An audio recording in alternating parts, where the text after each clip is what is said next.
So I've got everything spread out and prepared to make the English breakfast muffins. I've just got the English muffins here and they're cut open. I've got some eggs that I baked in a muffin tray, and I've got some bacon here, and I've got some of our favorite spicy mayo.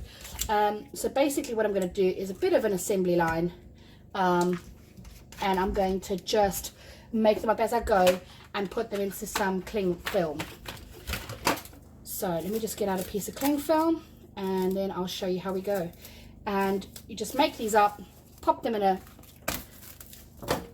labeled Ziploc bag, as you can see, in a labeled Ziploc bag, and then you're good to go. Oh, cheese.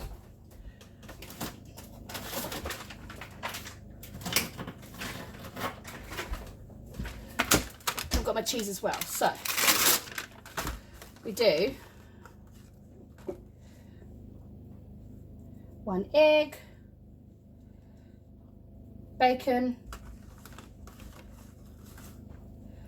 a slice of cheese, oopsie, and a bit of spicy mayo, or a lot of spicy mayo in this case.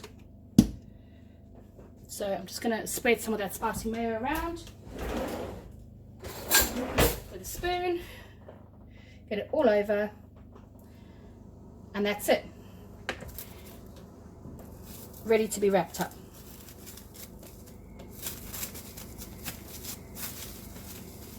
Done. On to the next one. And there we go. All done. 8 breakfasts there. Basically, you just take one of those out, pop them in the microwave for a minute, and they'll be done and ready to go. So 8 breakfasts there. I'm going to go on now to do the breakfast burritos. Okay, so next I'm making the breakfast burritos. I'm scrambling some eggs. I'm going to make sure that they're well and truly scrambled so they're quite dry, because you don't want your tortilla wraps to get soggy. Okay, so we're going to start making up our breakfast burritos. I've got scrambled egg here, some cheese. I had half a block of each cheese in my fridge, so I'm just using up what I've got. I've got some gammon.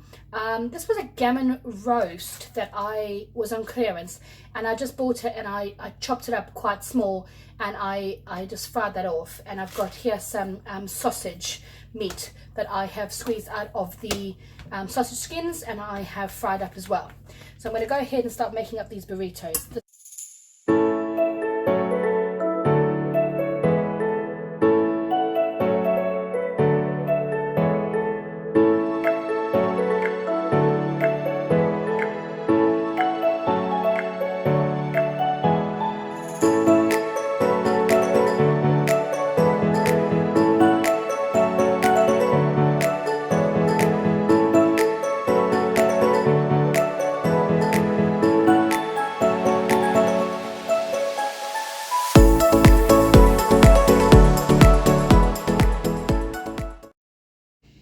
And there are my breakfast burritos ready to go in the freezer. I'm going to make a breakfast, or sort of breakfast frittata soon, using up some of the leftover sausage meat and the leftover gammon that I've got here, and I'll show you how I do that.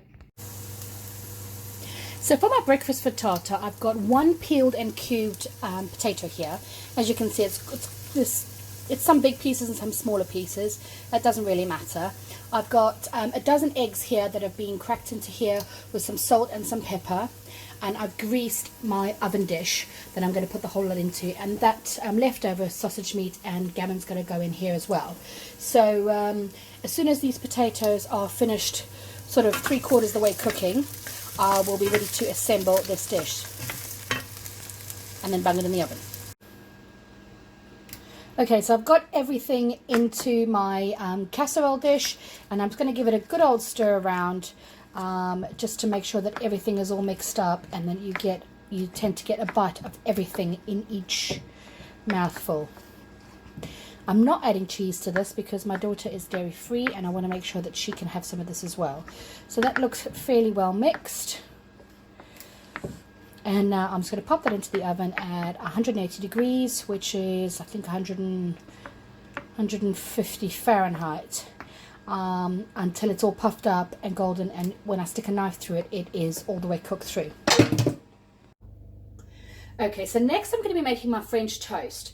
I've got some bread here that I've cut into halves, and in this tray I've got 6 eggs, a quarter of a cup of oat milk, some vanilla essence, just a teaspoon of that, and I've just thrown some cinnamon over the top. I'm going to mix this all up and then dip in my pieces of bread into the egg mixture and then stick those onto some greased baking trays.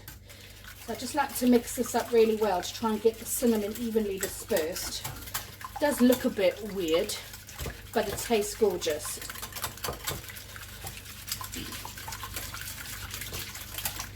I think I'm going to add a tiny splash more of oat milk just to give it a better consistency. Oops. Yeah, that's a bit better. Right. So all I do with these is I just dip the bread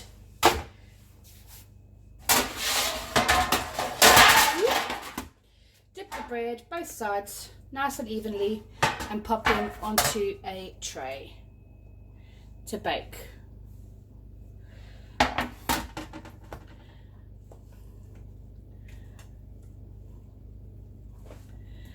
And the reason why I cut them in half is because I find that they store better in the Ziploc bags because they're not as big.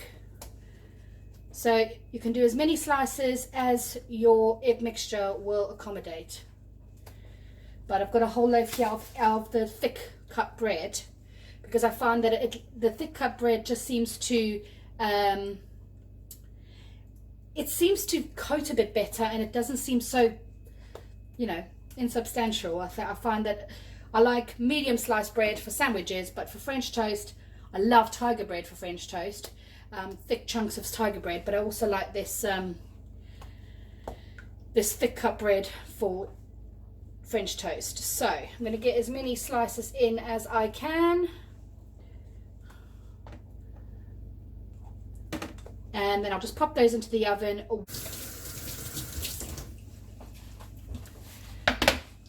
And those are ready to go in. What you can do at this point is sprinkle them with some sugar, but because we like to serve ours with honey or with a little bit of maple syrup, I'm not going to put any more sugar on those. They're not going to. So here's the baked French toast ready to go in the freezer, and I've also cut up into wedges and put it into a plastic bag the frittata I made last night, the breakfast frittata, so that's in the freezer as well. Pretty soon I'm going to sit back feeling very smug that my freezer is filled with breakfast.